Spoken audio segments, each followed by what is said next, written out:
সংসারের সুখ শান্তি ধরে রাখার জন্য কি করতে হয় জানেন?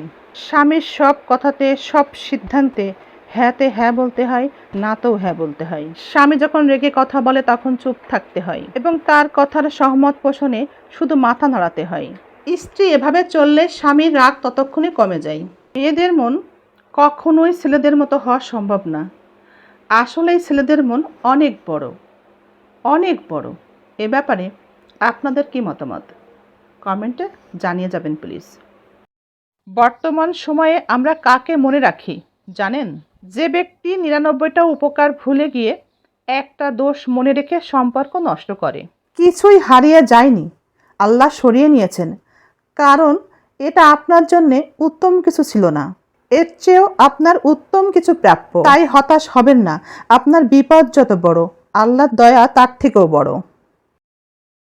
জীবনের সেদিনই আপনি শান্তিতে থাকবেন, সুস্থ থাকবেন, যেদিন আপনি বুঝতে পারবেন অন্যের কাছে প্রত্যাশা রাখতে নেই। স্বার্থের জন্যেই মানুষ পাশে থাকে, স্বার্থ ফুরিয়ে গেলে ছুঁড়ে ফেলে দিবে। কখনো মনে করবেন না যার উপকার করেছেন সে আপনাকে থ্যাংক ইউ বলবেই, সে আপনাকে তাই মাথায় তুলে নাচবে। আপনি হয়তো ভাবছেন কারো উপকার করেছেন সে আপনাকে মনে রাখবে, কিন্তু আপনি এটা মনে রাখবেন, যার উপকার আপনি করেছেন সময়ের সাথে সাথে সে আপনার উপকারের কথা ভুলে যাবেই। সাথে সাথে সে এটাও ভুলে যাবে কোনো একদিন সে বিপদে ছিল। এই পৃথিবীর কোনো কিছুই নিয়ে আপনার ভয় নেই, যত ভয় মানুষকে নিয়ে। এই পৃথিবীর অনেকেই মনে করে এই পৃথিবীতে অনেকের থেকে সে সব থেকে ভালো বোঝে। মেয়েরা দ্রুত সম্পর্ক ভাঙতে পারে, আবার ফিরেও আসতে পারে, কিন্তু মেয়েদের জীবন টিস্যু পেপারের মতো। একবার যে ব্যবহার করে দ্বিতীয়বার সে আর ব্যবহার করে না। ছেলেরা সম্পর্ক ভাঙার ক্ষেত্রে যথেষ্ট সময় নেয়, কিন্তু একবার যদি ভেঙে ফেলে তবে আর কোনো দিনও ফিরে আসে না। জীবনে এই কথাটি এত বেশি শুনেছি যে সবাই এক না, কিন্তু দেখা যায় দিন শেষে সবাই একই নৌকার মাঝি।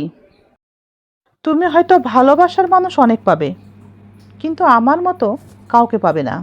আমি অপমান মনে রাখি, সাথে এটাও মনে রাখি কে আমাকে অপমান করেছে, কেন আমার সাথে মিথ্যা বলেছে। যে মানুষটা আমার আত্মসম্মানে আঘাত করেছে সে আমার সামনে দাঁড়িয়ে থাকলেও তাকে আমি বুঝতে দিই না।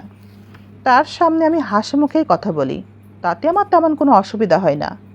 তুমি ভালোবাসার মানুষ হয়তো বা অনেক পাবে, কিন্তু তোমাকে মেনে নেওয়ার মতো মানুষ আমার মতো কাউকে পাবে না। 5টি কথা আত্মীয় স্বজনের সাথে কখনো শেয়ার করবেন না। 1, আপনার অভাবের কথা। 2, আপনার সংসারের কষ্টের কথা। 3, আপনার বেতন কত সেটা বলবেন না। আপনার কাছে এখন কত টাকা আছে সেটাও বলবেন না। পরিবারের সুখের বিষয়গুলো শেয়ার করবেন না। স্বামী স্ত্রীর গোপন কথাও শেয়ার করবেন না। আপনার সন্তানকে নিয়ে কোনো কটু কথা, কোনো ভালো কথাও তাদের সাথে শেয়ার করবেন না। মনের দিক থেকে সবসময় শক্ত থাকবেন, যেন নিজেকে কখনো কমজোর মনে না হয় এবং অন্যের সাহায্য নিতে না হয়।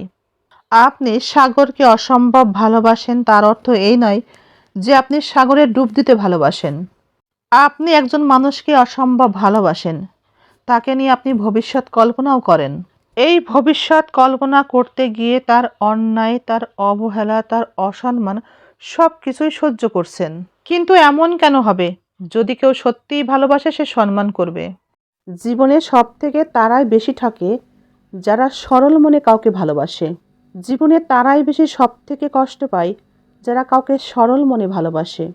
বিনিময়েই তারা পায় অনাদর, অবহেলা এবং ঘৃণা। তাই এই জগতে কাউকে কখনোই সরল মনে ভালোবাসতে নেই। বর্তমানে এই সমাজে সরল মনে ভালোবাসা মানেই হচ্ছে চরম দুর্বলতা।